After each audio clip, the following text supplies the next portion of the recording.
So today we will be solving one question of 2022 that was remaining, and we will solve 23 papers also 2023, and 2022 one question was remaining, right?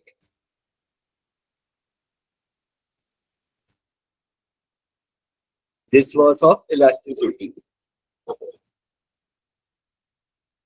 Question number 10.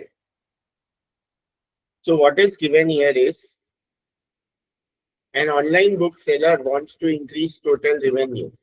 One strategy is to offer 10% price discount on every book it sells.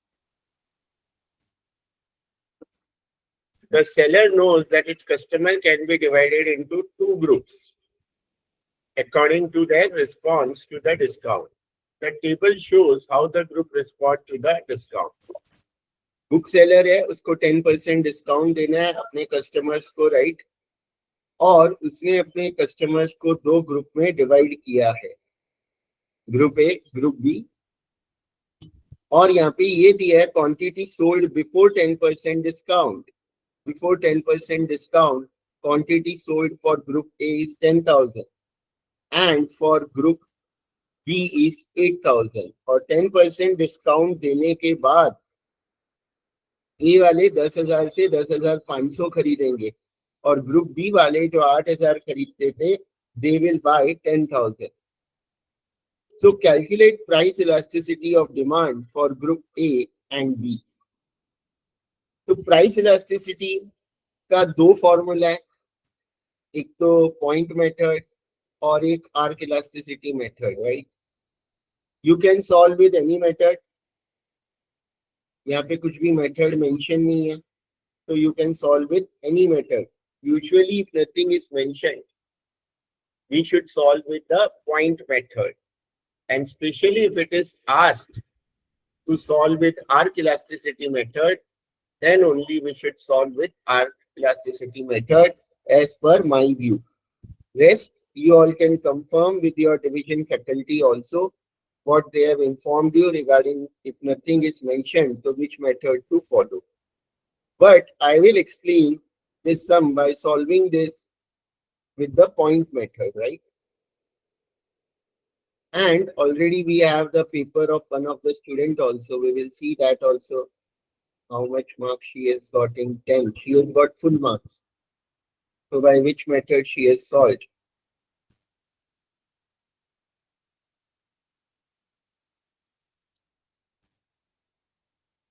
Yes, so she is solved by point elasticity method, right? And why we have to solve by point elasticity? One more reason is there. In this now we cannot calculate the arc elasticity method because here percentage change in price is given. दो price दिया ही नहीं है, P और P1, right? खाली percentage change in price दिया है, तो हम P1 और P0 का एवरेज तो ले ही नहीं सकते हैं, तो यहाँ पे तो आर्क इलास्टिसिटी मेथड पॉसिबल भी नहीं। So what is the formula of,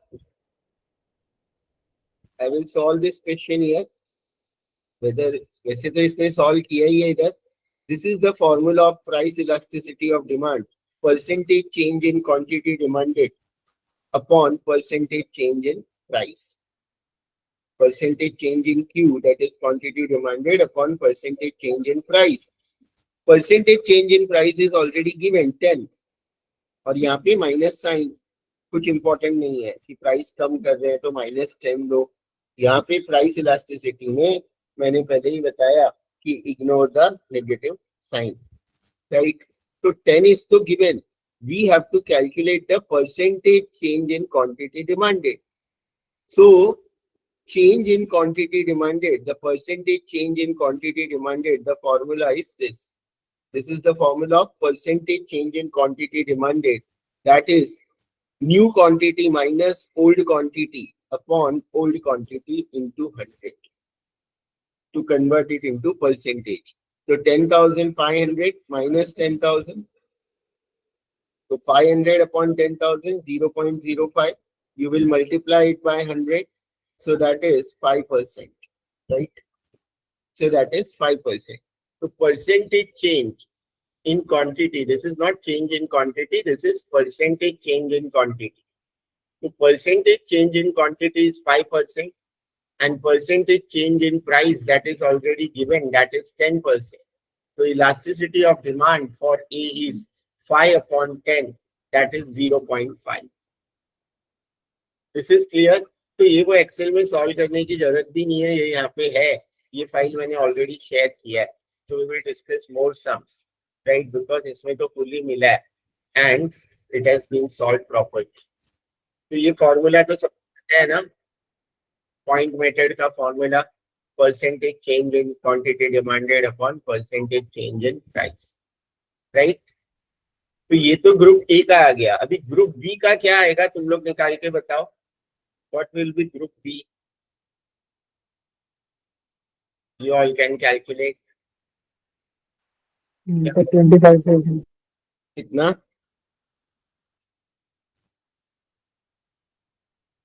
Yes, tell me कि percentage change in price तो same है 10, right? Percentage change in price is same only 10%. But what will be percentage change in quantity demanded? Percentage change in quantity demanded कितना होगा? कोई बताएगा? 25%. Maybe 20%. How much? 20%. एक ने 25 बोला और एक ने 20 बोला. So why the difference? 20%.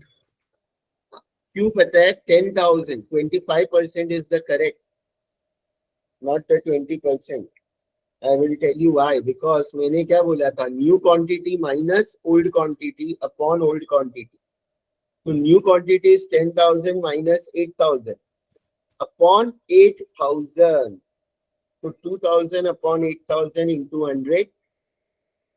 That is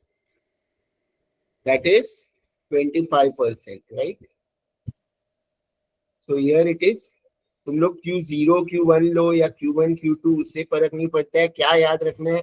new quantity minus old quantity upon old quantity. तो 10 minus 8 upon 8. If you divide by 10, na, then it will come to 20%. But that is wrong. Because new quantity से divide नहीं करना है, old quantity से divide करना है, right? Clear है? तो ये 25% है. So we will calculate the elasticity. That is 25 upon 10, percentage change in quantity upon percentage change in price, 2.5. Right? So उसका 0.5 था, 1 से कम होता है तो वो relatively inelastic demand होता है, और 1 से ज्यादा होता है तो इलास्टिक होता है, राइट? तो फर्स्ट क्वेश्चन में तो खाली कैलकुलेशन पूछा था, जिसका तो फुल 5 मार्क्स मिल गया. लेकिन second question is also important. He assumed that the seller knows which group each customer belongs to when she logs on and can choose whether or not to offer a discount. और seller को पता है कि वो group A का है कि group B का है, और सेलर को अपना रेवेन्यू इंक्रीज करना है, तो क्या उसको दोनों ग्रुप को डिस्काउंट देना चाहिए या नहीं देना चाहिए, या कौन से एक ग्रुप को देना चाहिए? तो सिंपल है कि टोटल रेवेन्यू कब इंक्रीज होगा? टोटल रेवेन्यू प्राइस डिक्रीज करने से तभी इंक्रीज होगा जब price elasticity is greater than 1. ये बहुत इंपॉर्टेंट कॉन्सेप्ट है, ये मैंने इलास्टिसिटी वाले लेक्चर में भी बताया था. क्या याद रखना है कि total revenue will increase with the decrease in price if price elasticity is greater than 1. ये लिख लो, लिखा? किसी को डाउट है ये पार्ट? सर हम ये कह सकते हैं इसके अंदर since group B is relatively elastic, that is the change is greater than 1, so the seller should focus more on group B. नहीं, seller should offer discount to group B only and not to group A. Yeah, I यहाँ meant पे खाली ये sellers लिखना है should, कि दोनों को डिस्काउंट देना चाहिए कि नहीं, हमें खाली वही आंसर लिखना है। yeah, I meant sellers should offer more discount to group B because the elasticity of the demand is वो greater नहीं, than. डिस्काउंट तो 10% ही देने वाला है सेलर, वो भी क्वेश्चन में दिया है। 10% देना है या नहीं देना है दोनों Okay, ग्रुप को, वो दोनों question। में से सिर्फ एक को देना है तो ग्रुप बी को देगा ऐसा। हाँ, तो इसमें लिखना है कि सिर्फ ग्रुप बी को देंगे, ग्रुप ए को नहीं देंगे, क्योंकि इनका इलास्टिसिटी कम है। और देखो इसने लिखा ही है आंसर, ये पेपर मैंने ऑलरेडी शेयर किया है, फुल मार्क्स ही स्कोर किया है। The seller should give the offer only to group B as the elasticity of demand is more than 1. It is relatively elastic. That means the total revenue will increase more than the change in price.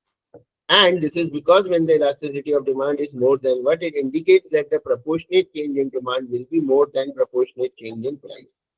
तो सिर्फ B को देना चाहिए और A को नहीं देना चाहिए, वो भी लिख सकते हो, बट वो तो सब्जेक्टिव है क्या लिखते हो। बट क्योंकि रीजन राइट है कि इलास्टिसिटी ग्रेटर देन 1 है, इसलिए सिर्फ ओनली बी लिख दिया, मतलब ए को नहीं देना चाहिए।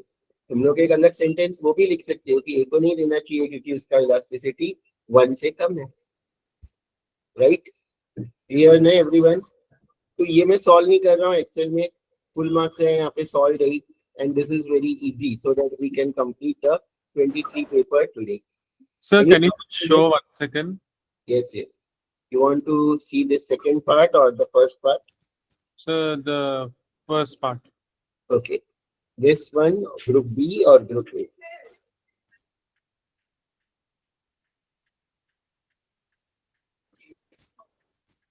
Anyone have any doubt?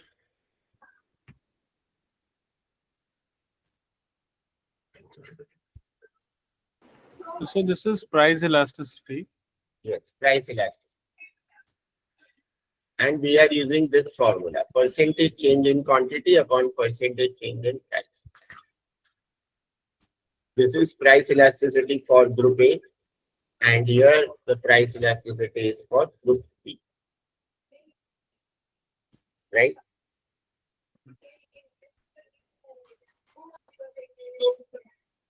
Clear now, everyone? So 22 paper is completed. We have completed the sums of the 2022 paper. Theory and case study we will discuss separately. Clear? So everyone can mute, जिनका भी unmute है parts and there is. Sir, can you just show 1 second the thing? Yes, sir. Yes.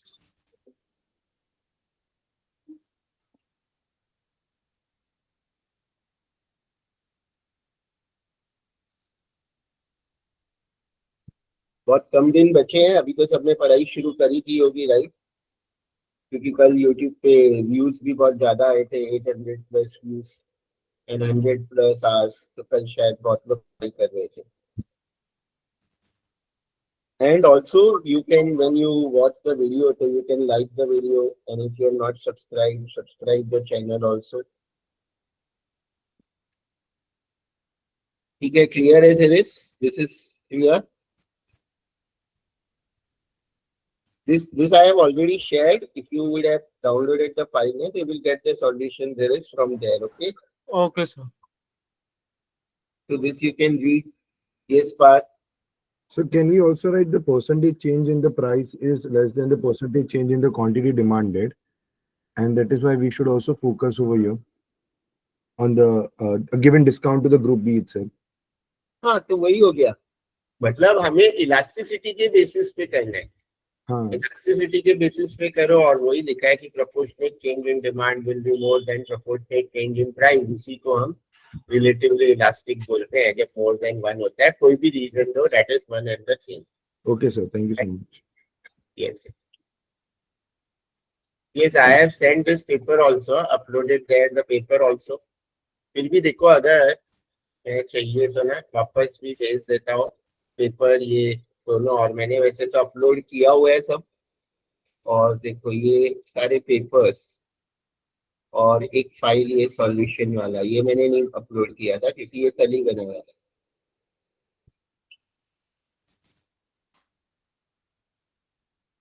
ठीक है, तो मैं upload तो कर दूंगा वापस।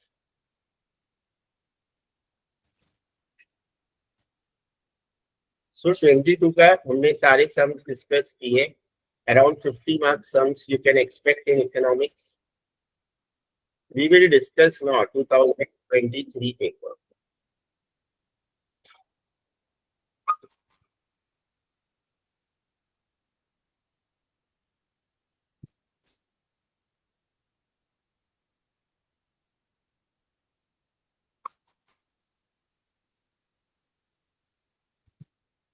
So this is 2023 examination paper. Then we will obviously discuss the 24 also tomorrow, and then theory and case study day after tomorrow. तो eco के ज्यादा लेक्चर हुए क्योंकि इको सबको वीक लगता है कि हार्ड लगता है, मतलब है ना थोड़ा. बीए तो बहुत सिंपल है, अकाउंट्स भी हमने कर दिया, और एफएम के लिए तो लास्ट 3 दिन हमारे पास है, जिसमें हम संडे को तो एक्सटेंड भी कर सकते हैं. सो देखो ये 23 का है. पीपीएफ तो इम्पोर्टेंट है ही, राइट. ये तो थियरी तो ठीक है क्योंकि ओपन बुक है, ये सब तुम्हारे टेक्स्ट बुक में भी है, तो थियरी तो हम लोग बाद में करेंगे. पहले हम लोग ये क्वेश्चन कर लेते हैं. Second question is, a soft drink company has priced its most popular brand of soft drink at rupees 40 per bottle. At that price, the price elasticity of demand has been estimated to be -1. -1 है तो भी हम उसको 1 ही पकड़ते हैं, because price elasticity में -1 and 1 mean the same only, right? Clear ना? Yes, BA का हो गया है, सब लेक्चर अपलोडेड भी है ऑलरेडी, राइट. 3 लेक्चर्स BA का देख लोगे.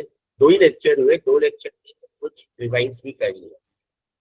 Then using the relationship between price, marginal revenue and elasticity of demand, ये भी वही है, explain why the product should not be priced below 40. तो यहाँ पे सिंपल वही पूछा है कि इलास्टिसिटी, प्राइस और रेवेन्यू में क्या रिलेशन है, जो भी हमने डिस्कस किया.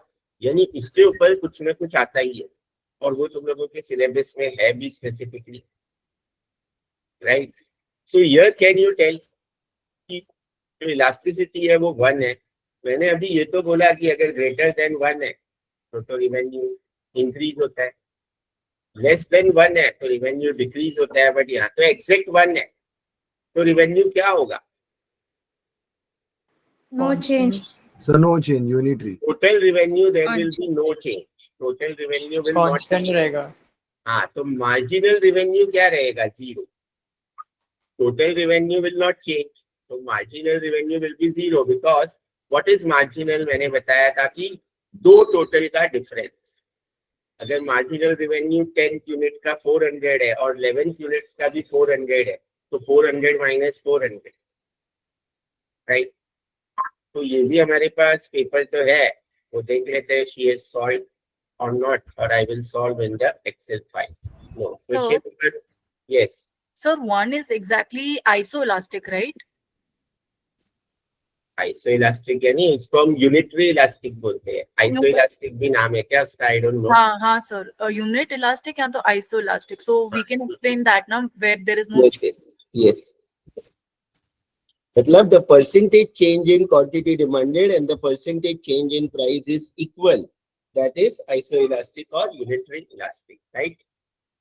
So here the total revenue will not change, but marginal revenue will be 0. तो marginal revenue 0 है, तो हमें क्यों 40 के नीचे बेचना है? जब हमारा कुछ बढ़ेगा ही नहीं टोटल रिवेन्यू, तो हमारा प्रॉफिट कम ही होगा ना. मैं 10 यूनिट बेच के 400 रुपया मेरा सेल्स है, 11 यूनिट बेच के भी 400 ही मिलेगा, तो 11वां यूनिट का जो कॉस्ट है उसमें से मेरा प्रॉफिट कम हो जाएगा. तो ये वाला क्वेश्चन तो देखो सॉल्व नहीं किया है इसने, क्वेश्चन नंबर 2 डैश है. तो this I will write here.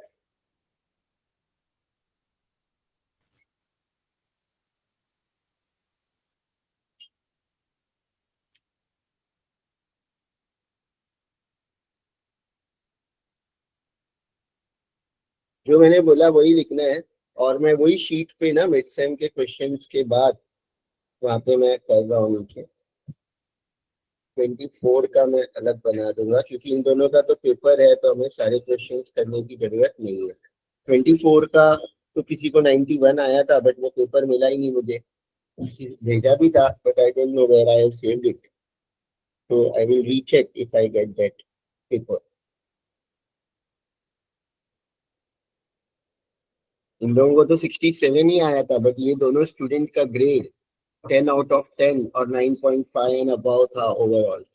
तो ये स्टूडेंट्स को देखो 67 आए और इसका सेम 1 सेम 2 में 10 आउट ऑफ 10 था, और जो 22 की स्टूडेंट का बताया उसका भी 9.5 प्लस ग्रेड था in all the sems, right. तो ये ऐसे नहीं है, मतलब इको में 67 70 लाके भी ए ग्रेड मिल जाता है, क्योंकि इको में बहुत स्टूडेंट ऐसे होते हैं जिनको 10 20 25 मार्क्स भी आया है, 0 4 सिंगल डिजिट मार्क्स भी आया है, जिन्होंने बिल्कुल पढ़ाई नहीं की है या जिनको बहुत ध्यान नहीं देते हैं या हार्ड लगता है। तो इको में 90s अबाउ तो बहुत कम स्टूडेंट को ही आता है, बट तुम लोगों को आएगा। इसका मतलब ये नहीं है कि तुम लोग 70 में खुश हो जाओ, बिकॉज अभी तो हमारे पास और एक्सपीरियंस है, 3-4 साल के पेपर्स है, तब तो इतने पेपर्स थे नहीं हमारे पास, और 2 साल पहले और उसके पहले, राइट, है ना। तो ये तो 23 और 22 3 और 2 साल पहले का है। So I also have less experience that time. So definitely last year 91 highest था, तो इस ईयर उससे ज्यादा तुम लोग लाओगे, so that will be better, so you can score. So here price elasticity is 1. This is answer.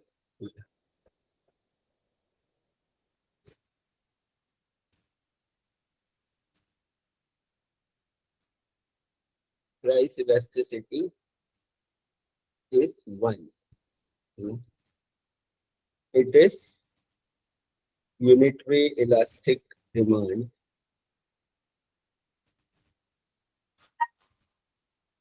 and what they have asked specifically, using the relationship between price, marginal revenue and elasticity of demand, explain why the product should not be priced below 40. If price is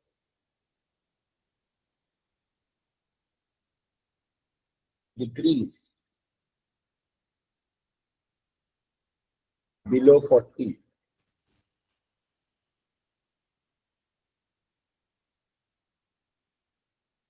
as price elasticity is 1, total revenue will not change. It means marginal revenue will be 0 for every additional unit sold. This will reduce the profit of the seller. So, using the relationship, why the product should not be priced. Hence, product should not be priced below 40. Price decrease कब करना चाहिए? जब greater than 1 है ना, तो ही 1 भी है तो नहीं करना चाहिए, और 1 से कम है तो फिर तो टोटल रेवेन्यू ही कम होगा, तो भी करके फायदा नहीं है, राइट, क्लियर। सो 5 मार्क्स का ही है, इतना काफी है। Explain with a diagram price ceiling creates excess demand. Price ceiling, price floor पे तो कुछ ना कुछ आएगा ही, प्रोडक्शन पॉसिबिलिटी फ्रंटियर पे भी आएगा ही, इलास्टिसिटी पे तो आएगा ही, राइट। बट 5 मार्क्स के लिए, yes Sir, this will be given, like the material will be there in the textbook or a little bit? Yes yes, ये प्राइस सीलिंग प्राइस फ्लोर तो सब मैंने भी एक्सप्लेन किया ही है, टेक्स्ट बुक में भी है, मैंने कल पेज नंबर्स भी भेजा ही है, राइट, है ना। So you can just go through and theory we will discuss day after tomorrow, right. किसी को थियरी में जो भी डाउट है एक बार तब तक रेफर कर लो। तो ये पूरा थियरी है, ये सब हम लोग डिस्कस करेंगे परसों। Okay. Sir, yes, can you please provide us mark line for F1? हाँ, गिव मी टाइम। देखो अकाउंट्स का मैंने दे दिया, बीए में तो थियरी कुछ पढ़ना नहीं है, सम्स है और इको का भी कल भेज दिया और एफएम के लिए आई शुड गेट टाइम. तो once I finish eco and when I will start FM on Friday, so by Friday I will give. उससे पहले अगर टाइम होगा तो I will give it. Sir, actually, the first paper which we have now, it's of FM only. The very first paper is of FM for every one of us. Yes, yes, I know. तो मैं last के 3 दिन FM के लिए रखा है ना, तो फ्राइडे तक दे जी दूंगा. जल्दी हुआ तो कल या परसों भी दे दूंगा. मुझे थोड़ा टाइम चाहिए ना ऐसे. ठीक है सर. टाइम कंटिन्यूअस आया क्लास, टाइम इतना मिला नहीं. तो एफएम का कल मैंने ग्रुप में पढ़ा था, बट आई विल गिव. तो डोंट वरी, थियरी पे फोकस मत करो पहले. थियरी तो फ्राइडे के बाद भी देखोगे तो हो जाएगा, राइट, है ना, क्योंकि ओपन बुक है, लर्न नहीं करना. तो एफएम किसी को अभी से पढ़ना है तो प्रीवियस रेकॉर्ड सबसे पहले focus, right. Thank you, sir. Yes, very. और जितना जल्दी होगा I will give that marking also, right. Friday तक तो पक्का आ जाएगा. आई विल ट्राई टुमारो और by Thursday. So this is question number 9. कल ही एक ऐसा सम किया था जो 22 में भी आया था, 23 में भी आया है. और ये क्वेश्चन तो कोई भी रॉन्ग करना ही नहीं चाहिए. ये तो आएगा ही तुम लोगों को ऐसा क्वेश्चन तो, राइट. कल हमने वो था ना टी और कॉफी का था. यहाँ पे समोसा और टी है और मैंने उसका हैंड रिटन सॉल्यूशन ग्रुप में भी भेजा था. इसमें तो इसको शायद फुल मिला ही होगा. हाँ देखो 9-10 मार्क्स, क्योंकि ये क्वेश्चन तो मैं 4 साल से बोल ही रहा हूँ कि आएगा और हर साल आता है. और जिसने समझ लिया तो ज्यादातर स्टूडेंट ये क्वेश्चन में तो फुल मार्क्स ही लाते. तो ये मुझे भी सॉल्व करने की जरूरत नहीं है. I will explain here. देखो, और इसने सबसे फर्स्ट क्वेश्चन वही सॉल्व किया है. बिकॉज ये याद रखो कि जो तुम्हें आता है ना, पहले वो क्वेश्चन सॉल्व करो. ऐसा नहीं है कि क्वेश्चन नंबर 1 ही करना है. जो तुम्हें पता है कि you can score full marks, theory तो पहले अटेम्प्ट करो ही मत. जो भी न्यूमेरिकल तुम्हें देखोगे कि अरे ये तो मेरे को आता है, डिट्टो है, वैसे ही जैसे मैंने सीखा है. क्योंकि थियरी लास्ट में करने का बेनिफिट ये है कि when you solve the numericals and you score full marks ना, तो थियरी सिर्फ 2-4 लाइन पढ़ के भी फैकल्टीज यूजुअली ज्यादा मार्क्स दे देते हैं, क्योंकि तुम्हारा इंप्रेशन अच्छा है और तुमने पहले ही थियरी लिखा है. तो वो लोग अच्छे से पढ़ेंगे, उसको देखेंगे. अगर न्यूमेरिकल में फुल आया है तो थियरी में भी अच्छा मार्क्स मिल जाता है if you attempt that letter, right. So देखो, इसने भी वैसे ही किया, because this was the easiest question. ये तो पता आएगा, लास्ट ईयर बोला था, राइट. तो टोटल यूटिलिटी इज गिवन और ऐसा क्वेश्चन किए तो देखो लाइव भी मैं सॉल्व कर देता हूँ. ये कल का मैंने बताया था, है ना. तो दिस इज सेम. क्या दिया है क्वेश्चन में? Total utility of samosa and tea, and you have to calculate the marginal utility. दोनों का शेड्यूल बनाना है, तो दोनों का शेड्यूल अलग अलग बना सकते हो. पहले इसने बनाया है समोसा का, है ना, राइट. तो नंबर ऑफ यूनिट्स ये तो क्वेश्चन में दिया था. टोटल यूटिलिटी क्वेश्चन में दिया था. अब मार्जिनल यूटिलिटी का 2 फॉर्मूला है. एक तो ये है जो इसने लिखा है, change in total utility upon change in quantity. और अगर ये जो यूनिट्स में डिफरेंस 1 है तो डायरेक्टली TU2 माइनस TU1 से भी आ जाता है. यानी यहाँ पे देखो 25 है, कैसे आया? 55 माइनस 30 अपॉन 2 माइनस 1. तो ये फॉर्मूला से कभी भी आंसर रॉन्ग नहीं आएगा, बिकॉज चेंज इन यूनिट ये तो 1 है, लेकिन कभी उन लोग ने ऐसे दे दिया 5, 10, 15, 20, तो इसके डिफरेंस से आंसर आएगा, वो रॉन्ग हो जाएगा. So if this is 1, so only the difference is the answer, but the difference is not 1, change in quantity. So you should remember this formula. तो इससे कभी भी wrong आएगा ही नहीं. तो 55 minus 30, that is 25 upon 1, वो तो सब 1 ही आएगा, because 3 minus 2 is also 1. तो 55 minus 30, 25, 75 minus 55, 20, 90 minus 75, 15, 100 minus 90, 10, 5. जैसे कल के पेपर में हमने यहाँ पे भी देखा था, राइट. मार्जिनल यूटिलिटी के बाद तुम्हें MU अपॉन प्राइस भी निकालना है. मार्जिनल यूटिलिटी अपॉन प्राइस का रेशियो भी निकालना है, जो यहाँ पे इसने निकाला हुआ है। प्राइस ऑफ समोसा यहाँ पे दिया है 5 rupees and price of T is 2।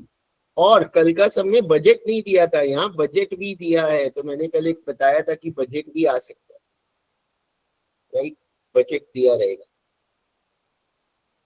तो आज वो भी तुम लोग को समझ जाएगा। तो दोनों का प्राइस दे दिया है, समोसा 5 एंड टी 2। तो हमने क्या किया, मार्जिनल यूटिलिटी को 5 से डिवाइड किया, तो you will get this answer. और मार्जिनल यूटिलिटी ने यहाँ पे भी लेना है 30। इसने तो यहाँ डैश डाल दिया है, फुल मार्क्स तो दे दिया है, बट मैंने बताया था कि मार्जिनल यूटिलिटी जो टोटल यूटिलिटी है ना, वही फर्स्ट यूनिट का मार्जिनल यूटिलिटी होता है।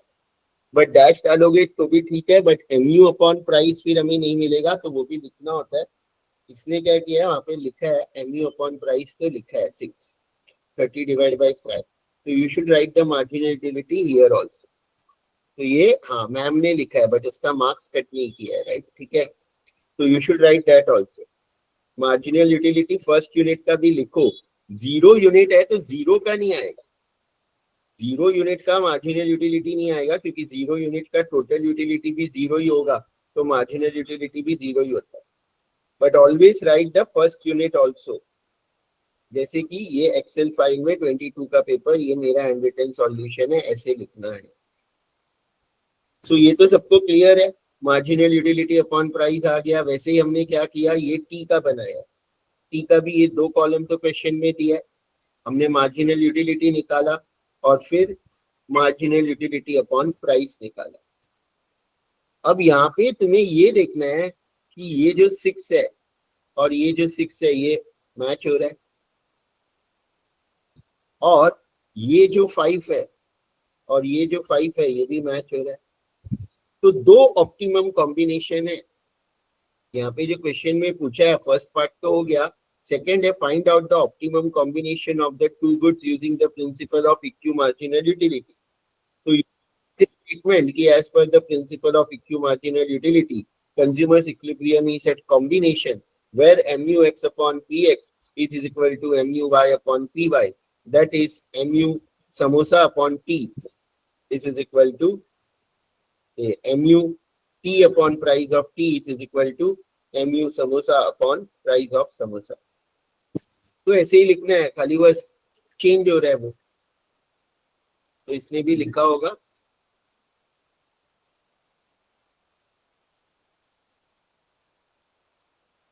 The optimum combination of 2 goods is, इसने तो वो ले लिया है direct, 2 quantity of samosa and 6 quantity of tea। क्योंकि देखो इसने ना ये फर्स्ट वाला तो बनाया ही नहीं था 6, तो इसने नहीं बनाया था, तो यहाँ पे 5 जो है, तो इसमें क्वांटिटी कितना है समोसा का 2, और इसमें 5 है यहाँ पे, इसमें क्वांटिटी ऑफ टी कितना है 6, जो इसने बॉक्स भी किया। तो यहाँ पे 2 quantity of samosa and 6 quantity of T. उसके पहले तुम लोग ये स्टेटमेंट लिखोगे तो ज्यादा बेटर है, जैसे मैंने लिखा है, ठीक है। 2, क्योंकि आंसर राइट है तो फुल मार्क्स तो दे दिया है, but it depends on the faculty also. तो क्वांटिटी ऑफ समोसा इज 2 और इसने XY लिख दिया यहाँ पे, तो भी वो सब तो इग्नोर होता है। टोटल एक्सपेंडिचर, अब बजट है ना, जब भी बजट दिया है क्वेश्चन में यहाँ पे, तो यू शुड कैलकुलेट कि भाई उसके बजट में हो रहा है कि नहीं वो। यानी यहाँ पे 2 समोसा बाय करेगा और 6 टी, तो समोसा का प्राइस है 5, तो 2 समोसा में कितना पैसा जाएगा, 2 into 5 दैट इज 10 रुपीज, और 6 टी में 6 into 2 12 रुपया, तो 10 + 12 22 से ज्यादा आया, तो मतलब ये कॉम्बिनेशन पॉसिबल नहीं है, बट वो 22 ही आ रहा है, तो दिस इज फाइन। और अगर 2 कॉम्बिनेशन है, जैसे एक तो ये कॉम्बिनेशन हो गया, बट क्योंकि हम तो ये 6 भी कैलकुलेट करेंगे, तो ये भी सेम आएगा 6 और 6, तो हम ये कॉम्बिनेशन भी लिखना चाहिए कि 1 unit there are 2 combination, 1 unit of samosa and 5 units of tea. अब इस पे भी हम कैलकुलेट करेंगे, 1 unit of samosa 2 rupees 5 rupees का, तो 5 रुपया जाएगा एक समोसा खरीदने में, 5 चाय खरीदने में 10 रुपया जाएगा, राइट। तो 10 + 5 ₹15 ही हो रहा है, तो ये तो कम हो रहा है, बजट के अंदर आ रहा है। तो इससे बेटर ऑप्शन है हमारे पास ये वाला 2 and 6, जिसमें एग्जैक्ट 22 हो रहा है। तो अगर 2 है हमारे पास कॉम्बिनेशन, तो जो बजट से मैच कर रहा है वो, या जो बजट से क्लोजेस्ट है, but it can not be greater than budget. 23 नहीं हो सकता है, क्योंकि है ही ₹22 इसके पास। तो अगर 15 आ रहा है और 21 आ रहा है, तो 21 वाला ऑप्टिमम कॉम्बिनेशन है। 15 और 22 आ रहा है, तो ऑब्वियसली 22 वाला है। 15 और 23 आ रहा है, 2 कॉम्बिनेशन है, एक का एक्सपेंडिचर 23 आ रहा है, तो 15 वाला will be the optimum combination, because the combination cannot be out of the budget, consumer budget. और ये सम तो आएगा ही। क्लियर है everyone? This is clear to everyone? Any doubt in this? Right, Sir, what is this sum called? This is your utility, that is utility का sum है, but equi marginal utility, the principle of equi marginal utility. Okay, sir.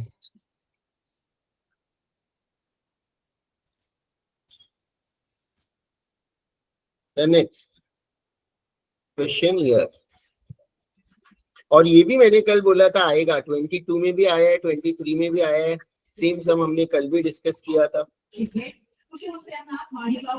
सीधा unmute है तो mute कर दो, right. ये भी आएगा और ये हमने पहले भी डिस्कस किया, और ये वाला भी आएगा ही। ये तीनों क्वेश्चन आएगा ही। 45 मार्क्स तो तुम्हारे हो गए, सर राइट। ये सर तीनों, अभी आपने हाँ सर अभी आपने जो सम करवाया ना, हाँ, तो अगर उसमें कुछ अगर चेंज करके आ सकता है क्या, जैसे कि नाम हो गया, मतलब अभी इसमें बोला कि कंज्यूमर इक्विलिब्रियम, तो उसकी अगर कुछ और भी दे सकते हैं ना? Optimum combination, consumer equilibrium, maximum satisfaction, right. Okay, तो सर वो अपना ये वाला हो गया ना, law of diminish marginal utility हो गया ना, ये वाला जो अभी आपने करवाया। हाँ हाँ, बट इक्यू मार्जिनल यूटिलिटी, इसमें लॉ ऑफ डीएमयू हम कुछ यूज नहीं कर रहे हैं कहीं पे भी, ठीक है ना? हाँ सर, समझा। Yes. अब ये वाला भी आएगा ही और ये वाला भी आएगा ही, और ये हमने कल भी किया है।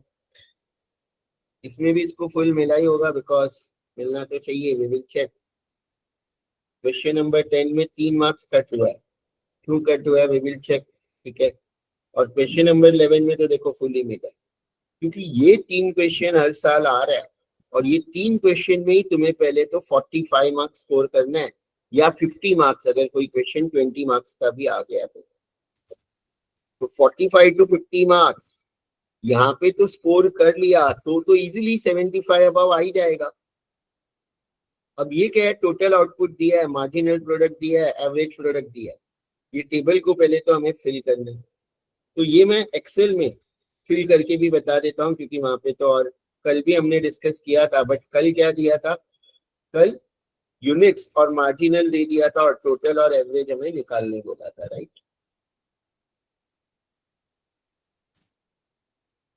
तो ये क्योंकि मिसिंग वाला है ऐसे, तो ये मैं लाइव भी सॉल्व कर देता हूँ।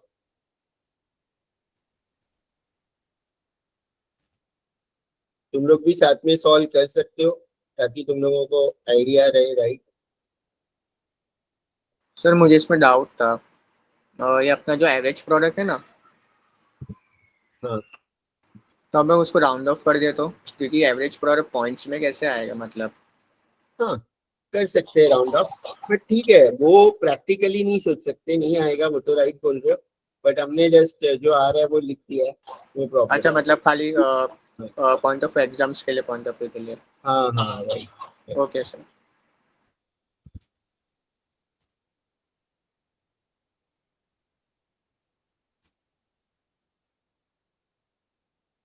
तो देखो अभी ये तो क्लियर है।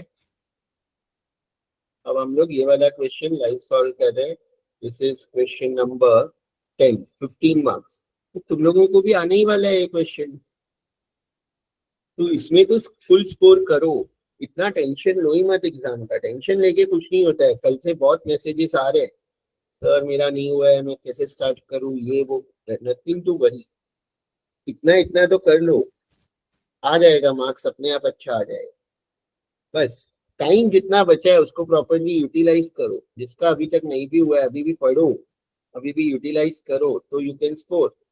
सिर्फ सोचते रहोगे कि कैसे आएंगे मार्क्स तो अपने आप नहीं आएंगे। तो here what is given, 0 unit भी है यहाँ पे, ठीक है, 0 से लेके 6 यूनिट तक है, 7th और 8th नहीं है, right. So I will delete this 7th, 8th.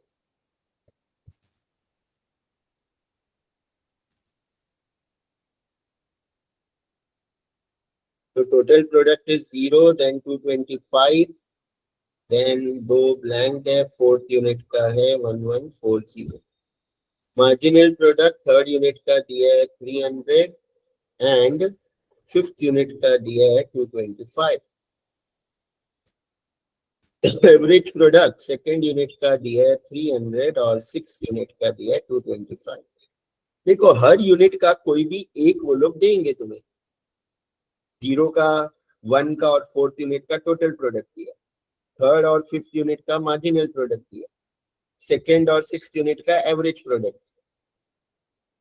तो अगर सिंपल है कि तुम्हें पहले तो टोटल प्रोडक्ट निकाल लो। अब टोटल प्रोडक्ट कैसे निकालेंगे हम? Total product is nothing but average product into units. तो एवरेज से तो टोटल निकाल सकते हो तुम, यानी ये 300 इंटू 2, ये 600 आ जाएगा, राइट। देन ये 225 इंटू 6, तो 1350 आएगा क्या, देख लो, राइट ना, समझा। अगर एवरेज प्रोडक्ट से निकालना है टोटल प्रोडक्ट तो ये फॉर्मूला हो जाएगा। वैसे ही अगर टोटल प्रोडक्ट दिया है और एवरेज प्रोडक्ट निकालना है तो वो तो मैंने बताया ही कल भी कि हमारा total product divide by units. और मार्जिनल प्रोडक्ट का तो अभी बताया, जैसे मार्जिनल यूटिलिटी का था। तो मार्जिनल प्रोडक्ट अगर टोटल प्रोडक्ट से निकालना है, राइट, तो change in total product upon change in units, ये वाला तुम्हें याद रखना। मतलब ये सारे फॉर्मूला इस सब में जरूरी नहीं है हम यूज करेंगे, बट ये कॉन्सेप्ट सबको पता होना चाहिए, बिकॉज ये क्वेश्चन आएगा ही। अब हमें मार्जिनल से टोटल निकालना है, तो कुछ भी नहीं, बहुत सिंपल है। ऊपर का 600 है, एड दिस 300, तो 600 plus 300, this will give you 900। तो ये यूनिट में कितना आएगा, who will tell? 5th unit में कितना आएगा? Total product is nothing, 1365. yes, 1365, that is 1140 plus 225, so 1365।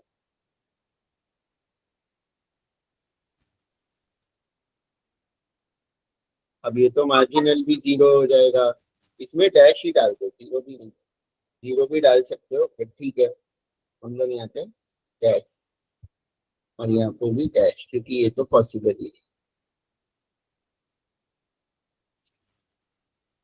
अब मार्जिनल कैसे आएगा इसका फर्स्ट यूनिट का? तो same 225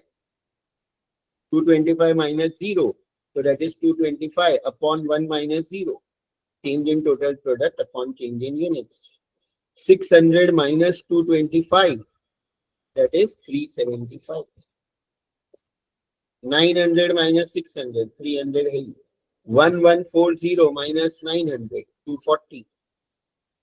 1350 minus 1365 minus 50, right? Clear है? ये हमारा आ गया marginal product. Sir, Yes. can you repeat this thing, sir? Because I got a little confused. How did you get 900, sir? When we have to 600 Samar- plus 300. This 600, okay. ये 600 और ये 300 add करके हमें ये मिला, राइट? क्लियर है? because Okay. 600 and It's a 300 was given. it's a this thing marginal product, right? So the formula here it is change in total product divided by change in units. So total product is not given. So that way, Which total product? So no, yeah, we have how you are asking how we calculated total product. This formula is for marginal product, not total product. right, sir. So the total this thing, So when total you have product to was not there, calculate no. total product, when you have to Okay. calculate total product and you have the previous unit total product and current unit का marginal है, ये second unit का total है और third का marginal है, तो second unit का total में third का marginal add करोगे तो third का total मिल जाएगा. Okay, sir. And Right. then if suppose marginal is not there and average is there, and we have to find the total product, then So that here also this is the same. formula, average product into units, Okay, fine. right? You know, clear? Okay. Okay, sir. Yes, Karthik, you have any doubt? Sir इसमें हमें जो marginal product निकाला हमने जो 300 आया उसमें because 300 was given in the question. अच्छा ठीक है, लेकिन हम मार्जिनल प्रोडक्ट जो निकाल रहे थे उसके ऊपर का हाँ हाँ. ठीक है 375 उसमें बिकॉज चेंज इन यूनिट सिर्फ 1 है अक्रॉस द बोर्ड, तो हाँ. डिनोमिनेटर पे 1 आ रहा है, इसलिए हम कुछ कर नहीं रहे. अगर 2 या हाँ. कुछ होता तो तो फिर हाँ, डिवाइड ये बाय 2 हो इसीलिए जाता ना. फॉर्मूला लिखा है. Yes, correct correct. ठीक है. तो use this formula, right? Hmm.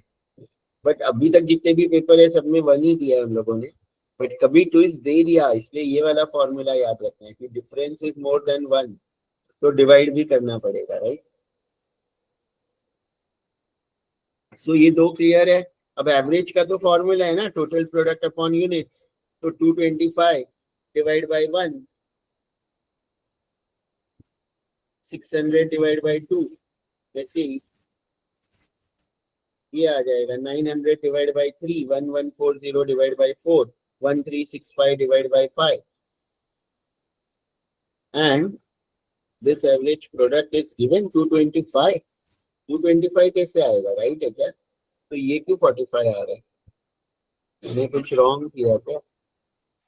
Sir, this is sorry, मैंने रॉन्ग ले लिया यहाँ पे, मुझे ये लेना था, सॉरी. 225 डिवाइड बाय 1 और अब ये बराबर है, right? Yes. sir, how did you get the last one, sir? Because the last one was not there, Which one? and in the total product, the sixth one, how did you get that, sir?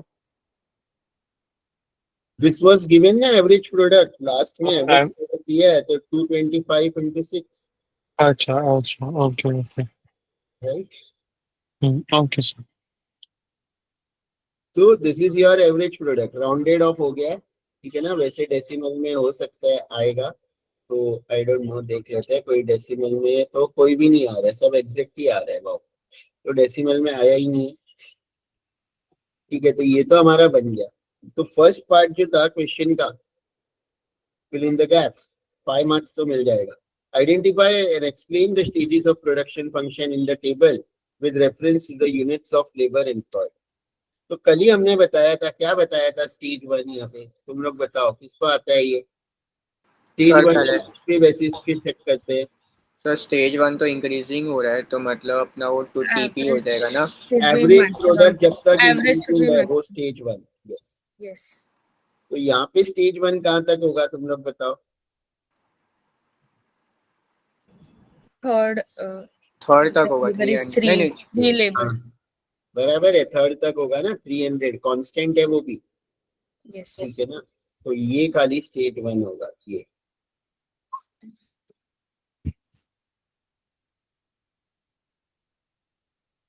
ठीक है.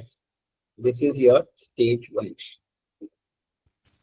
अब stage 2 के लिए कल क्या बोला था? 5th तक रहेगा सर वो. Labor 5 तक. क्या चेक करने बोला था? लेकिन मार्जिनल प्रोडक्ट 0 या नेगेटिव नहीं है, 0 तक, वहां तक, या मार्जिनल प्रोडक्ट पॉजिटिव है वहां तक, राइट? तो यहाँ पे बताओ स्टेज 2 कहाँ तक रहेगा? 5th यूनिट तक. 5th यूनिट तक रहेगा सर, और लास्ट का स्टेज 3 रहेगा negative. Yes. So this is your stage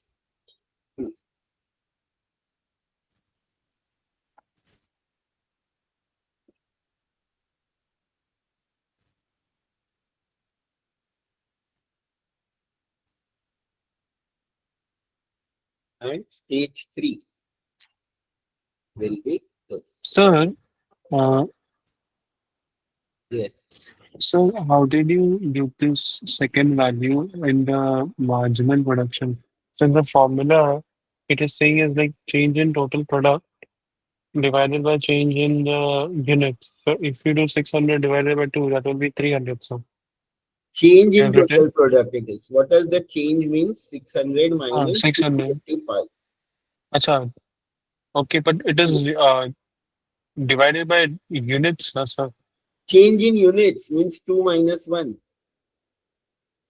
Acha, change in total product में क्या आएगा 600 माइनस 225 और चेंज इन यूनिट्स में क्या आएगा 2 माइनस 1. okay. या Then we, okay, sir. सो ये हो गया हमारा ये. और तुम्हें क्या बोला है एक्सप्लेन करना है ना with reference to this explain the stages. और डायग्राम बनाने भी बोलेंगे mention draw a suitable diagram short run production function. तो कल भी बताया था यहाँ पे डायग्राम भी हमने ये वाला बनाने बोला था और ये वो प्लॉट करना है. ठीक है ना. डायग्राम ये है और इसके लिए एक्सप्लेनेशन के लिए ऑलरेडी तुम्हारे बुक में तो है ही. मैंने तो ये फाइल नंबर 18 में से सिखाया था जिसमें से तुम पॉइंटर्स लिख सकते हो बोला था या तुम्हारे टेक्स्ट बुक में है राइट. तो वहां से भी तुम लोग लिख सकते हो. और आइसोक्वेंट हमने किया नहीं है. आइसोक्वेंट भी तुम लोगों को है शायद. आई विल सी थियरी हम लोग सब परसों कवर करेंगे राइट जितना भी है. एंड बट जो श्योर है ना पहले उस पर ही फोकस करो. उस पर ही फोकस. तो ये हमारा देखो इसमें है ये short run that is law of variable proportion बोलते हैं इसको राइट. इसमें डायग्राम भी है यहाँ पे. ये टेबल भी है. And total product average product marginal product कैसे निकालेंगे वो सब फॉर्मूला भी है यहाँ पे. ये वो डायग्राम है राइट इसका. और यहाँ पे लिखा है स्टेज 1 का explanation. Total product increases. The increase in the total product can be divided in 2 stage. मतलब फर्स्ट स्टेज ना यहाँ तक है. यहाँ तक जहाँ पे ये एपी मैक्सिमम है. एपी और एमपी इंटरसेक्ट भी हो रहा है वहां तक. अब इसमें होता क्या है 2 स्टेज है. वो भी तुम लोग नहीं लिखोगे तो चलेगा. इंक्रीजिंग ही है बट यहाँ पे वो ज्यादा से इंक्रीज होता है और ये एक ही बात वो थोड़े कम से इंक्रीज होता है. तो यहाँ पे वैसे ही लिखा है कि first stage up two point A total product increase at increasing rate. और वहां पे मार्जिनल प्रोडक्ट भी इंक्रीज होता है. यानी जो फर्स्ट स्टेज है उसमें ये पॉइंट तक टोटल प्रोडक्ट इंक्रीज होता है और मार्जिनल प्रोडक्ट भी इंक्रीज होता है. बट फर्स्ट स्टेज का ये जो पार्ट है इसमें टोटल प्रोडक्ट तो इंक्रीज होता है बट मार्जिनल प्रोडक्ट डिक्रीज होता है. तो फर्स्ट स्टेज के भी 2 पार्ट है. The first part where the total product and marginal product both increases. Second part of the first stage where the total product increases but marginal product decreases. जैसे कि तुम यहाँ पे देख सकते हो. First stage total product is increasing. Here marginal product is also increasing. तो first stage का ये फर्स्ट पार्ट हो गया और ये फोर्थ यूनिट सेकेंड पार्ट हो गया. टोटल प्रोडक्ट तो बढ़ रहा है बट मार्जिनल प्रोडक्ट कम हुआ राइट. फिर ये जो सेकेंड फेज है इसमें क्या होता है यही लिखना है यहाँ से जो दिया है कि तुम्हारे बुक में भी होगा यही यहाँ से लिखना है 2-4 लाइन. जो भी तुम लोगों को याद रहेगा तो खुद से लिख सकते हो और इतना हार्ड नहीं है. वो डायग्राम से ही पता चल जाएगा. तो डायग्राम का स्पेशली प्रैक्टिस करना है तुम लोगों को. डायग्राम बनाना आना चाहिए क्योंकि वो आ ही रहा है राइट. और यहाँ पे क्या होता है टोटल प्रोडक्ट तो इंक्रीज होता है बट डिमिनिशिंग रेट और वो मैक्सिमम पॉइंट पे पहुंच जाता है right.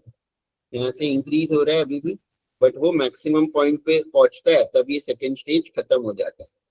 And there marginal product is 0 and average product is decreasing. Average product is decreasing and marginal product is 0 at that point और एवरेज प्रोडक्ट डिक्रीज होता है सेकेंड स्टेज. थर्ड स्टेज में total product decreases, marginal product is negative और average product also decreases. वो यहाँ पे लिखा है ठीक है ना. थर्ड स्टेज कहाँ तक प्रोड्यूसर काम करेगा, producer has to take a decision. In other words, he has to decide about how far he can carry out the production. In which of the three phases of the production he should function. तो third phase में तो producer operate नहीं करेगा क्योंकि marginal negative है. Third phase में तो कोई भी प्रोड्यूसर अगर कर रहा है काम तो वो डिसीजन इरेशनल डिसीजन है, राइट. तो लास्ट पॉइंट जहां मार्जिनल प्रोडक्ट जीरो है वहां तक ही एक प्रोड्यूसर ऑपरेट करेगा. Rational producer could operate in that part of the second phase where marginal product is positive, क्योंकि जीरो भी है तो उसको कुछ फायदा नहीं होने वाला. तो जीरो तक भी वो एक्सटेंड नहीं करेगा. जहां तक मार्जिनल प्रोडक्ट पॉजिटिव है प्रोड्यूसर उतनी यूनिट्स ही बनाएगा. तो मतलब यहाँ 7th यूनिट्स तक ही बनाएगा इस क्वेश्चन में, और इसमें यहाँ पे मार्जिनल प्रोडक्ट 225 5th यूनिट तक ही बनाएगा. अगर पूछेंगे कि till where the producer will operate up to 5th unit of labour where the marginal product is positive, right. और ये डायग्राम है, क्लियर है ना? Any doubt in this type of question? Clear to everyone, right. और अब जो next question है इसने भी देखो किया ही होगा, इसमें 3 मार्क्स इसके गए थे. इसका हम लोग देख लेते हैं क्वेश्चन नंबर 10. लास्ट में किया था क्वेश्चन 10.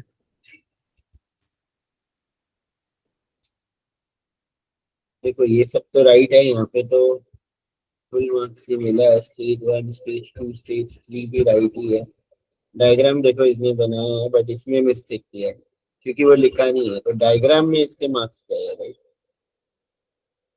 इसने वो प्रॉपर लिखा नहीं है. ये स्टेज 1 यहाँ तक था जो इसने रॉन्ग किया, क्योंकि ये तो वो फर्स्ट पार्ट है. तो डायग्राम का प्रैक्टिस करो, डायग्राम में ही मार्क्स गए हैं. एक्सप्लेनेशन तो लिखा है, ठीक है, तो 3 मार्क्स वो उसकी वजह से ही गए हैं, बाकी कुछ नहीं है. और मेंशन ड्रॉ सुटेबल डायग्राम, ठीक है. ये वाला क्वेश्चन तो आएगा ही 100% श्योर, मींस 99.99%.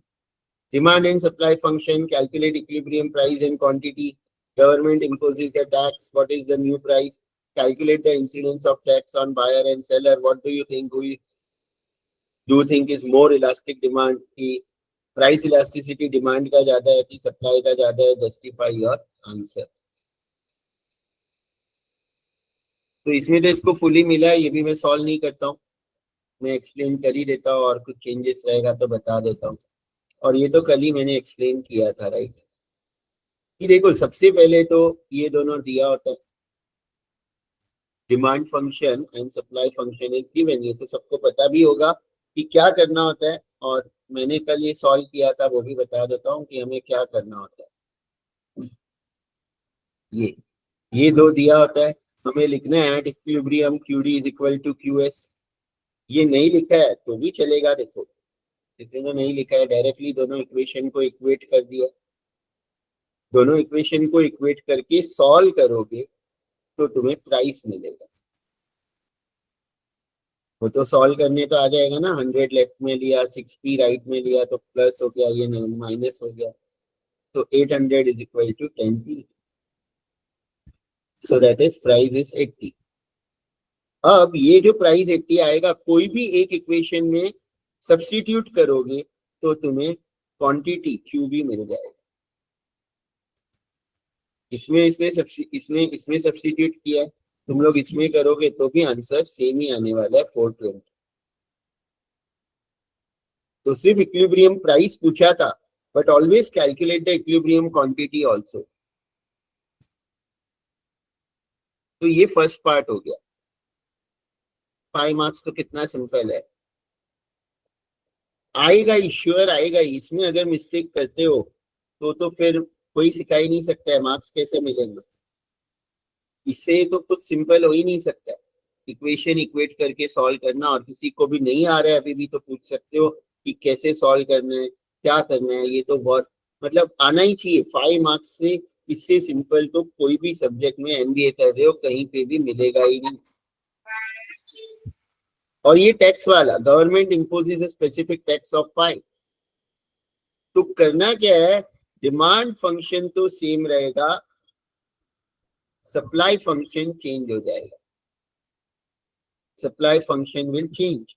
सप्लाई में पी की जगह पे P-5 लेना है, तो इसने तो देखो वो भी नहीं किया है, इसने और भी शॉर्टकट से किया है तो भी फुल मार्क्स है।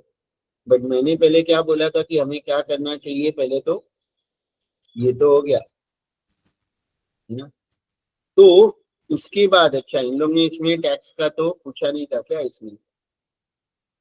इसमें वो पूछा था सीलिंग वीलिंग का, ओके कल टैक्स वाला नहीं पूछा था, ठीक है टैक्स वाला एक अलग सम था, पार्ट ए में था, बट क्योंकि इसमें पार्ट ए नहीं था तो तुम लोगों को सब कुछ एक में ही आएगा। तो करना क्या है तुम लोगों को, जैसे कि मैंने मेरे सम मैंने ऑलरेडी बताया है, ये फाइल नंबर 08 में हैंड रिटन सेम टाइप का sum question number 3 we have discussed. तो क्वेश्चन नंबर 3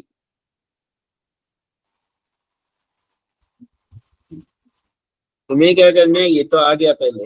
अब अगर टैक्स लगाएंगे 10 रुपया तो नया सप्लाई फंक्शन पहले ढूंढ लेना, या नया सप्लाई फंक्शन ढूंढने के बाद demand function will be same, नया इक्विलिब्रियम प्राइस मिलेगा।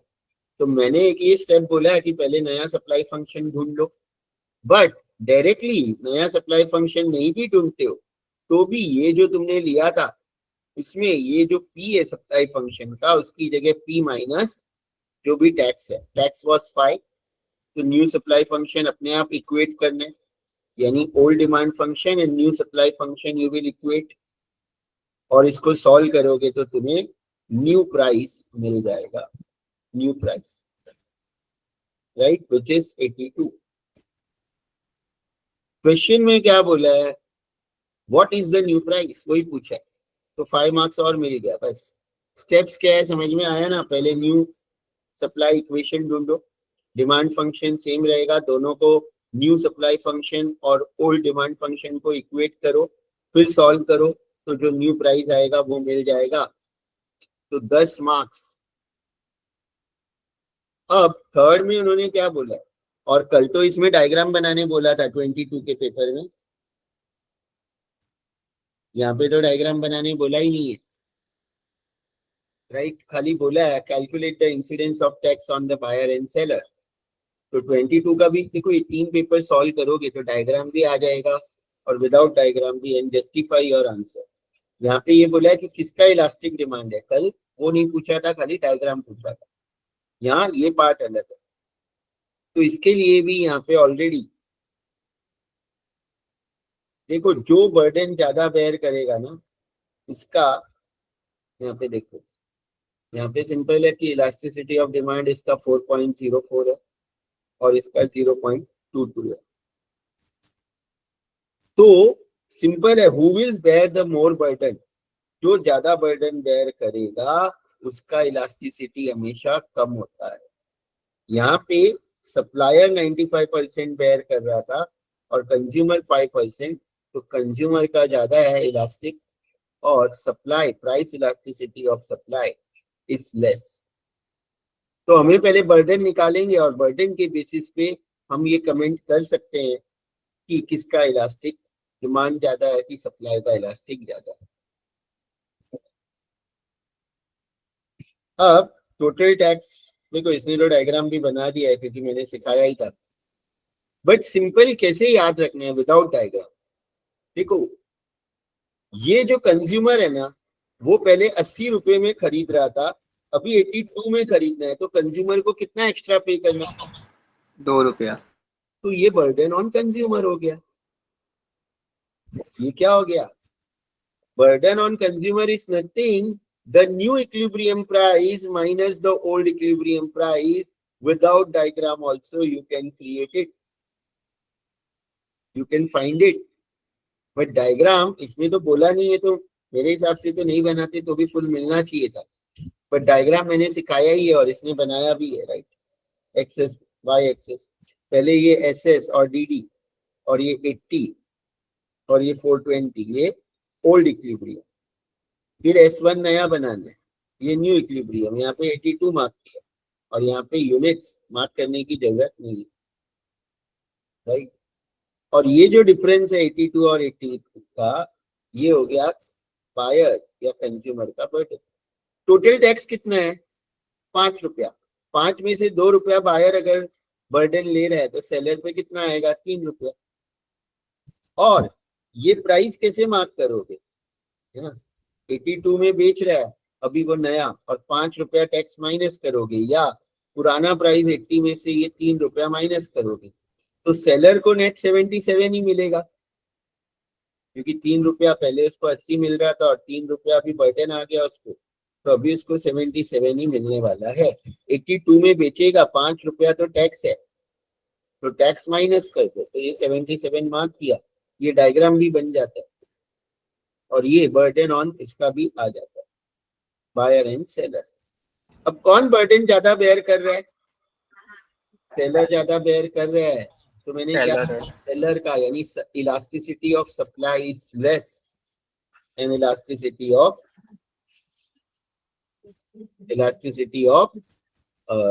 कंज्यूमर। सर ये 2 कहाँ से आ रहा है?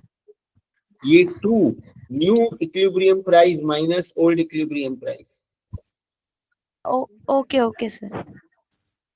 That will be the burden of consumer या बर्डन ऑफ बायर। 82 माइनस 80, देखो इसमें पूरा सब लिखा भी है। ये पेपर ऑलरेडी मैंने वापस भी ग्रुप में शेयर किया है, राइट? Okay sir, yes. और इलास्टिसिटी किसका ज्यादा है? There is more tax burden on the seller, so therefore demand will be more elastic and supply will be less elastic। बस इतना ही लिखना है।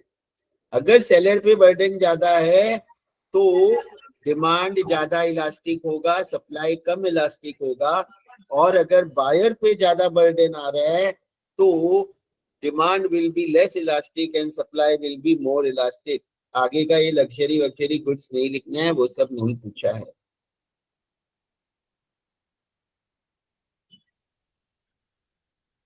What do you think is more elastic? Bas. Justify. Why? Because burden on seller is more. Therefore, the elastic is less. Elasticity of supply is less. तो sir अगर ये मोर elastic है तो इसका ग्रेटर देन 1 रहेगा ना, मतलब? हाँ। अच्छा, तो सर आप clear एक बार है? डायग्राम दिखा सकते हो वापस? Yes, yes. और ऐसा डायग्राम ये वाले में भी है, जो फाइल नंबर, ऐसा एक सम इसमें भी है, फाइल नंबर 0706 में क्वेश्चन है, 07 में उसका आंसर है, और उसमें भी ऐसा एक डायग्राम बनाया हुआ है, वो भी कुछ रेफर कर सकते हैं। सर ये तो टेक्स्ट बुक में भी रहेगा ना, मतलब जो हम लोग कॉलेज से प्रोवाइड किया रहेगा? क्या पता नहीं, टेक्स्ट बुक तो तुम लोगों के पास होगा ना, मैंने भेजा है सब पेज नंबर्स, मैंने इतना हाँ हाँ डिटेल सर, देखा मैंने, बट मैं पूछ रहा हूँ मतलब रहेगा ना वैसे भी तो डायग्राम्स तो? डायग्राम देख लो, इंसिडेंस का है क्या मुझे याद नहीं है। Okay sir. टॉपिक की नोट्स किया मैंने, इतना डिटेल में चेक नहीं की है टेक्स्ट बुक्स को। ठीक है, क्लियर है सबको? तो फुल देखो, लास्ट ईयर भी है, क्योंकि पार्ट बी पूरा, यानी तुम लोगों को भी 45 to 50 मार्क्स तो न्यूमेरिकल्स है मिनिमम। 60 मार्क्स भी आ सकता है, 65 मार्क्स भी आ सकता है। 65 marks will be maximum numericals, right? और 30, 35 या 40 मार्क्स ही थियोरी होने वाला है। ठीक है, ये तो क्लियर है सबको। 23 के भी हमने न्यूमेरिकल्स डिस्कस किए पहले, अभी 24 के न्यूमेरिकल्स करते हैं। उसका तो मुझे मिला ही नहीं कोई पेपर का, राइट? तो वो तो मेरे पास सॉल्यूशन है भी नहीं ये वाला। Sir, can you send this paper 2023 का, sir? अब The ग्रुप में question अभी and वापस the भेजा तेरस, अभी मैंने जस्ट लेक्चर स्टार्ट करने के बाद ही ग्रुप में वापस भेजा है, और ठीक है सर। ऑलरेडी ड्राइव पे अपलोडेड है, and I Okay, resend it just now. It's a free group, right? Okay, sir. Okay, sir. ये कॉस्ट वॉस्ट तो तुम लोगों को है नहीं, बट ये ड्रॉ पीपीएफ है। हाँ, पीपीएफ वाला आ सकता है, राइट? ये हम लोग पीपीएफ वाले ने सारे क्वेश्चन हम डिस्कस करेंगे। इन लोगों को तो ये 24 का है। 24 में बिकॉज 8 मार्क्स के भी क्वेश्चन थे। सी इफ 24 का तुम लोग चेक करोगे ना, तो कितने मार्क्स के न्यूमेरिकल्स आए हैं? 20 मार्क्स, ये वही है, average product, total product, marginal product, stages of production, है ना? देन ये वही है अभी जो हमने डिस्कस किया. Suppose the government imposes 10, show with हाँ सर, ये तो देखा था मैंने भी. Explain the role of elasticity in determination of incidence, जो अभी डिस्कस किया, राइट? तो 40 मार्क्स ये प्लस ये वही है बजट कॉन्स्ट्रेंट चेंज कैसे होगा, और ये वो जो अभी हमें टोटल यूटिलिटी दिया था, समोसा टी कॉफी का कल किया था, राइट? वो वाला क्वेश्चन भी आएगा ही, राइट? बट क्योंकि लास्ट ईयर 88 मार्क्स के थे तो क्वेश्चन ज्यादा है, तो इसलिए हम लोग ने छोटे छोटे क्वेश्चन डाले. बट तुम लोगों को ये वाला भी अब 15 मार्क्स के लिए आएगा, और ये तो 20-20 मार्क्स के लिए भी दे सकते हैं, लास्ट ईयर दिया हुआ है. तो 40 और 15 55 हो गया, और एक क्वेश्चन और देंगे इलास्टिसिटी पे, मतलब 70 मार्क्स का भी न्यूमेरिकल्स आने का पूरा चांस है. 70 marks numericals there is a chance this time. और इन लोगों को भी आया है न्यूमेरिकल्स, देखो 40, 48 और 8 56 and this 8 64 and 8 72 and 8 80 marks का न्यूमेरिकल्स आया है. खाली केस स्टडी को छोड़ दो, फुल न्यूमेरिकल था इन लोगों को. ओनली केस स्टडी को छोड़ के entire 80 marks was numericals only. Justify थोड़ा बहुत पूछा था, दैट्स इट, राइट? सो इसमें से बोलो कौन से सॉल्व करने हैं, पहले बड़े वाले करे, कल छोटे वाले करे, कि पहले छोटे वाले करे? सर केस स्टडी करे पहले. केस स्टडी तो नहीं हम लोग करेंगे. केस स्टडी ना तीनों ईयर का मैंने डिस्कस किया है ऑलरेडी, एक अलग ही लेक्चर रखा है केस स्टडी का. अच्छा. वो मैं लेकिन वो उसमें तीनों पेपर ही डिस्कस किए, राइट? तो केस स्टडी मैं लास्ट में पहले प्रेफर करूंगा, सम्स में देख लेते हैं. और तो ये वाला तुम लोग सॉल्व करो ना, अभी ये वाला इंपॉर्टेंट है, ये आएगा ही 20 मार्क्स के. तुम लोग सब सॉल्व करो, मैं भी यहाँ पे सॉल्व करता हूँ, बट तुम लोग साथ में सॉल्व करो, राइट? डायग्राम हाँ सर चलेगा. बनाने. Yes. So there was a question where वहाँ पे EP हम लोगों को 1 दिया था, और वो जो देखा था कि प्राइस 40 के ऊपर जाना चाहिए नीचे जाना चाहिए for marginal revenue. Yes. So if अगर EP is greater than 1, then the price should increase, right? Greater than 1 है तो हम डिक्रीज करेंगे तो टोटल रेवेन्यू इंक्रीज होता है. So, ये यहाँ पे लिखा है, ये मैंने एक्सप्लेन किया, तुमने लेट ज्वाइन किया था ये. नहीं no sir, I am not talking about this. अगर ये तो 1 है, इज इक्वल टू 1 है, मैं पूरा अगर ग्रेटर देन 1 हुआ तो प्राइस डिक्रीज करने से टोटल रेवेन्यू बढ़ेगा, और प्राइस इंक्रीज करने से टोटल रेवेन्यू कम होगा. ओके. एंड लेस देन 1 है तो प्राइस डिक्रीज करने से टोटल रेवेन्यू कम होगा, और प्राइस इंक्रीज करने से टोटल रेवेन्यू बढ़ेगा. फॉर लेस देन 1 ना? Yes, for less than 1. Clear है? So can you show the question, sir?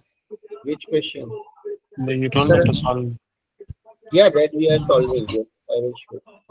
ये सर वाला. अभी आपने जो बोला ना, ये वाला टोटल रेवेन्यू वाला ग्रेटर देन 1, वो आप एक बार लिख के भेज सकते हो क्या? मतलब अरे ये बहुत सारे लेक्चर में बोला है, लिख लो ना तुम लोग अभी. अच्छा सर अभी आप बोलो ना, मैं लिख देता हूँ.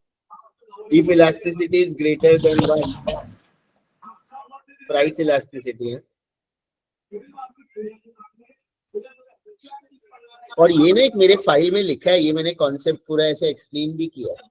तो अगर प्राइस इलास्टिसिटी ग्रेटर देन 1 है तो प्राइस, किसी का अनम्यूट है, म्यूट कर दो.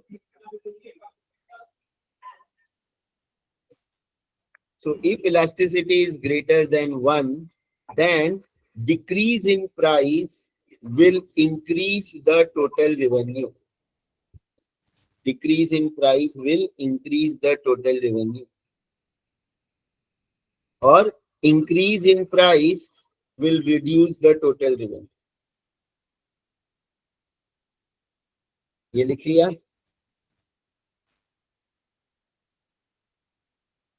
और तब तक ये कर सकते हो ये वाला 7th वाला. और इसके बाद मैंने बोला if price elasticity is less than 1, तो decrease in price will decrease the total revenue. Price decrease होने से टोटल रेवेन्यू भी डिक्रीज होगा अगर प्राइस इलास्टिसिटी लेस देन 1 है. and increase in price will increase the total revenue.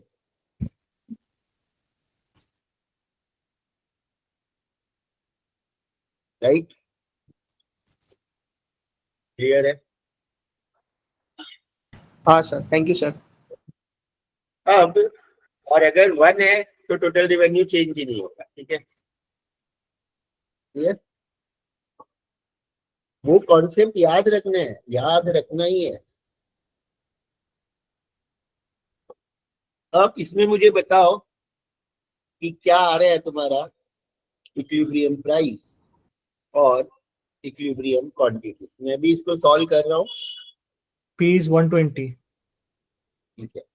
सब लोग solve करते रहो, मैं भी चलो यही कर देता इसको।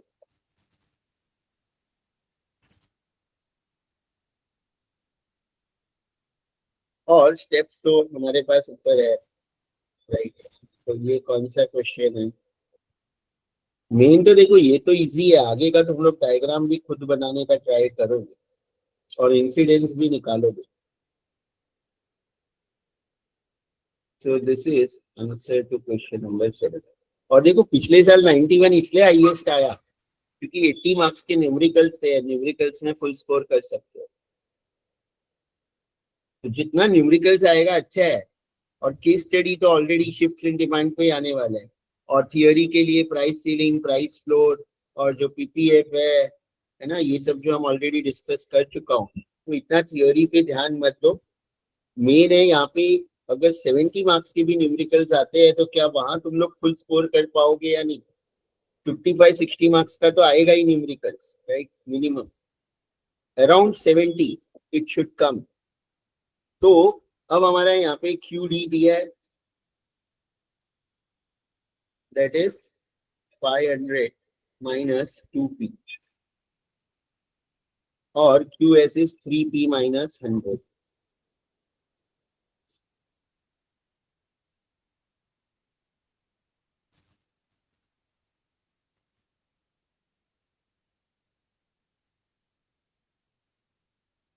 At equilibrium, QD is equal to QS. So therefore, 500 minus 2P this is equal to 3P minus 100. Sir QS plus होगा ना, 3P प्लस 100। नहीं, वहां पे तो माइनस ही दिया है ना, पता नहीं, सॉल्व करके देखते हैं एक बार। अब वहां पे तो माइनस दिया, उल्टा दिया है ना, 100 प्लस 3P होता है, तो उल्टा दिया है तो बराबर है। जो दिया है वही लेके सॉल्व करो, देखो आंसर आएगा ना। 500 plus 100 is equal to 3P plus 2P। Sir 100 plus कैसे होगा सर? माइनस रहेगा ना? राइट से लेफ्ट में गया, माइनस 100 है ऑलरेडी, राइट से लेफ्ट में जाता है तो प्लस होगा ना, अच्छा, माइनस तो 100 600 is equal to 5P। Right. तो P is 600 divided by 5, so that is 120.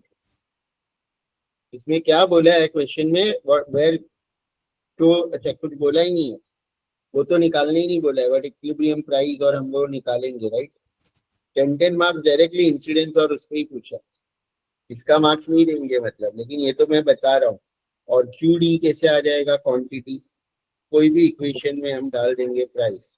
तो 500 माइनस 2 इंटू 12 नहीं 120 आ रहा है ना, 600 डिवाइड बाई 5 इज 120।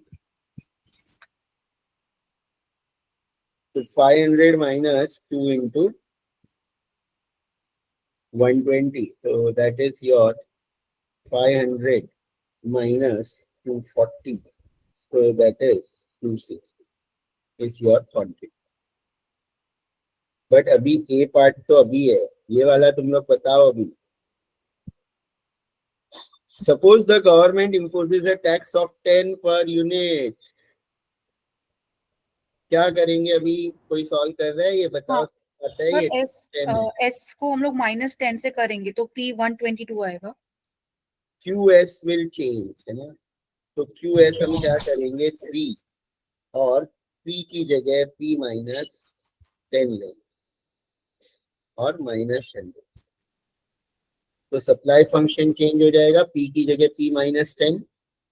तो QS हमारा क्या हो जाता है, ब्रैकेट ओपन करेंगे तो 3P और 3 into minus 10 is minus 30 and minus, अच्छा 3P तो ऑलरेडी था ना, हाँ तो P की जगह पे हमने P minus 10 लिया है, तो 30 minus 100, तो QS is equal to 3P minus 130। Clear?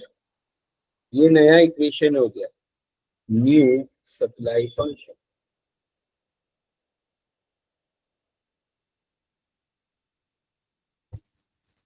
Now what we will be doing is equate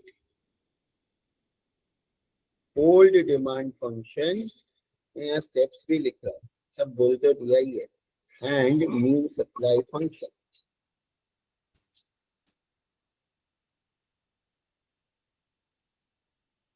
So old demand function is your 500 minus 2P। Diagram तब तक कोई बना के भेजो मुझे पर्सनल में या फ्री ग्रुप में, तो जिसका भी राइट होगा मैं ये एक्सेल में पेस्ट कर दूंगा, ठीक है ना? अगर किसी को आता है तो प्लीज सेंड, रॉन्ग भी हुआ तो no problem but you can try. अब इसको हम लोग सॉल्व करेंगे तो 500 plus 130 is equal to 3P plus 2P. So 630 is equal to 5P. So P will be 630 divided by 5. So 126 आ रहा है क्या? New price is 126. Correct है क्या? Yes. हाँ सर, हाँ sir. Yes, sir. Yes, sir. क्या पूछा है? Suppose show with the diagram the tax incidence on consumer and producer. तो डायग्राम तो तुम लोग बना रहे हो ना कोई, इंसिडेंस ऑन कंज्यूमर क्या हो जाएगा, new price minus old price.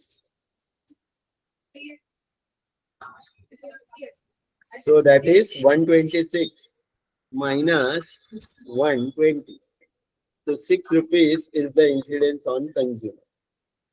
तो इंसिडेंस ऑन प्रोड्यूसर वर्ड है यहाँ पे, सेलर भी हो सकता है, जो क्वेश्चन में है हम वही लिख रहे हैं word. Will be tax minus incidence on consumer. So tax was 10 minus 6, so 4। ठीक है, डायग्राम देखो कैसे बनाना है, बिना देखे आता है कि मैं बताऊं? Someone is trying कि बता दो। देखो सर कर रहे, 2 मिनट दीजिए बस। ठीक है, ले लो 2 मिनट। तब तक किसी को डाउट है तो पूछ लो, आज का ही लास्ट ही समय 8:45 हो ही जाएगा ना। Then I have other class at 9:15, so पर हम लोग 24 के बच्चे के सब discuss.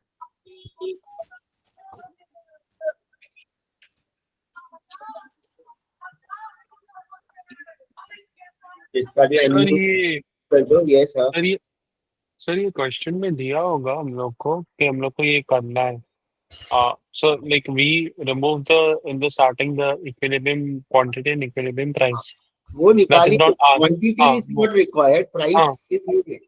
If they ask incidence, if price is needed, quantity even if you don't find, you can solve it. Yeah, okay, sir. And then later on in the question they have asked is about the 10% of taxes they have applied over here. Yes, that is given. Yes. So yeah. So then later on, sir, I know. 10% of the product. So can you just go there on this thing? Fine. So then later on, sir, we have to remove the new supply function and the old supply Yes. function. Yeah, old demand function. Old And demand function. equate करके you will get the new price. 1 second, sir. So then it will be 126 minus 120. Okay, there will be 6. That will be part A, and then indication incidence production equals to tax minus. Yes. Okay, 10 minus 6. Okay, okay, sir. Clear है? किसी का diagram बना? किसी ने भेजा क्या? हाँ sir, आपको भेजा है। Yeah, I will just check it.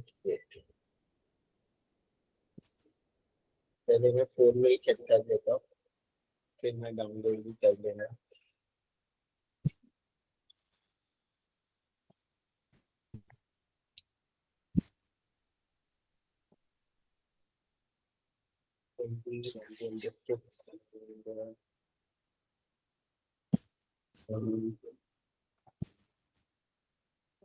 ठीक है, राइट है, तो मैं डाउनलोड करके यहाँ पे पेस्ट कर ही देता हूँ डायग्राम पे।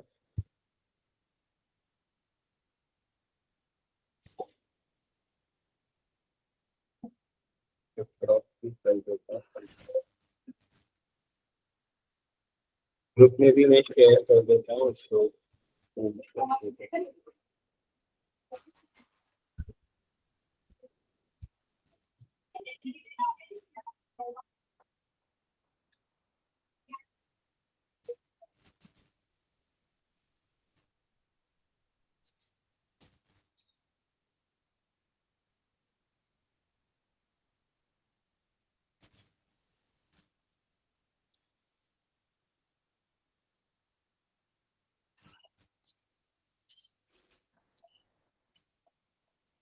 तो मैंने ग्रुप में भेज ही दिया, एंड रिया ने भी भेजा है। ठीक है रिया, हमारा भी राइट है। ठीक है, तो देखो मैंने ग्रुप में भेजा ही है, वहां से मैं डाउनलोड करके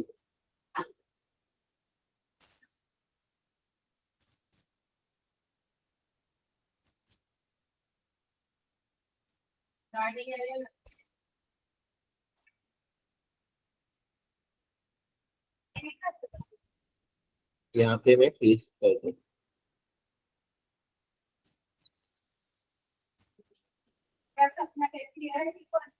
राइट, क्लियर है?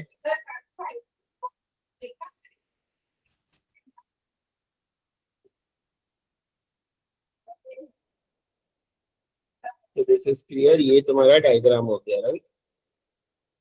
ये 248 नहीं लिखोगे तो भी चलेगा, right? No problem at all. अब ये तो हमारा हो गया फर्स्ट पार्ट।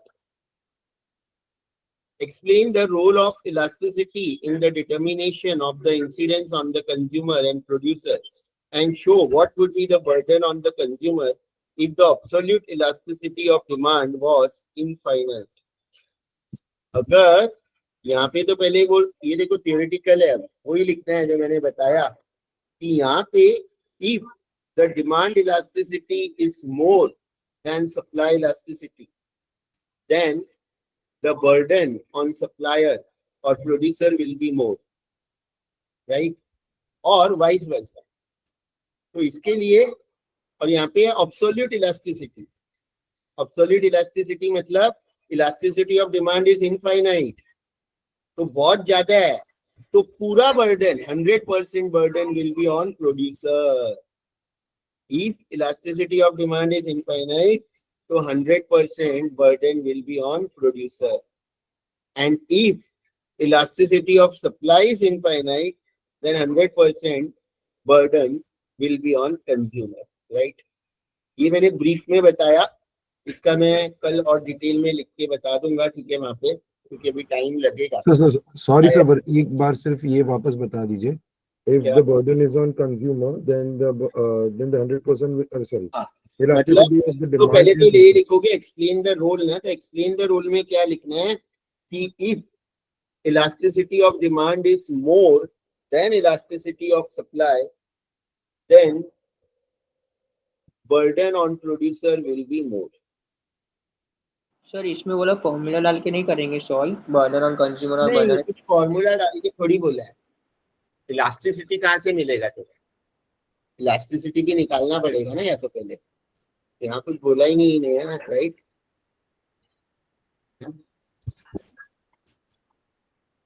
क्लियर है? तो इलास्टिसिटी तो वही बस लिखना है, और वो फॉर्मूला तो यहाँ पे है, राइट?